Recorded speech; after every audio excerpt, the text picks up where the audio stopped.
পার্থ ভৌমিক এবং সুজিত বসু গ্রামবাসীদের সঙ্গে কথা বলেন। তারা চাষের জমিতে জলের সমস্যা নিয়েও কথা হয় এবং পার্থ ভৌমিকের সঙ্গে সেচ দপ্তরের আধিকারিকরাও এই নিয়ে কথা বলেন। রাজ্যের দুই মন্ত্রী এখনো পর্যন্ত রয়েছেন এলাকায়, কথা বলছেন স্থানীয় বাসিন্দাদের সঙ্গে এবং তাদের সঙ্গে রয়েছেন আমাদের প্রতিনিধি শ্রেয়সী। সরাসরি শ্রেয়সীর কাছে চলে যাব আমরা। শ্রেয়সী,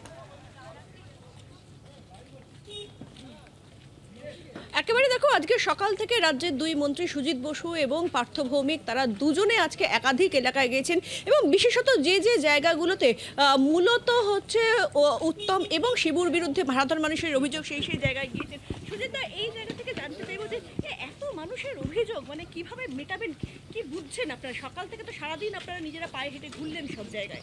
না, অভিযোগ কিছু ছিল, পুরো অভিযোগ বলবো না।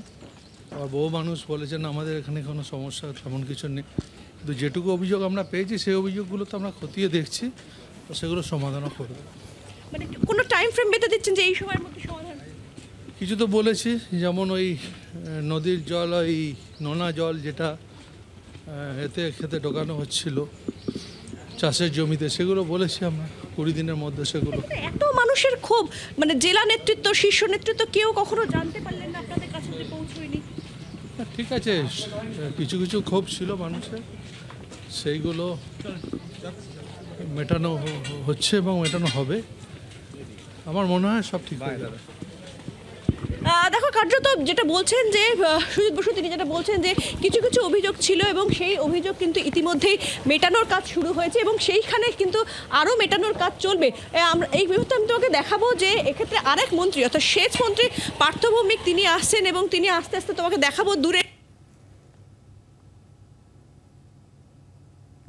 বোধহয় একটু নেটওয়ার্কের সমস্যা হচ্ছে। আমরা আবারও শ্রেয়সীর কাছে চলে যাবো, যেখানে শ্রেয়সী দেখাতে চাইছিল যেখানে পার্থ ভৌমিক তিনিও রয়েছেন এবং তিনিও সাধারণ মানুষের সঙ্গে কথা বলছেন। সুজিত বসু তিনিও বলছেন, যদিও সুজিত বসু এটা বলতে চাইলেন যে খুব একটা ক্ষোভ নেই, কিন্তু অল্প কিছু ক্ষোভ আছে, সেটাও সামাল দেওয়ার চেষ্টা চলছে। বাংলার আওয়াজ, বাঙালির আবেগ, জি 24 ঘন্টা।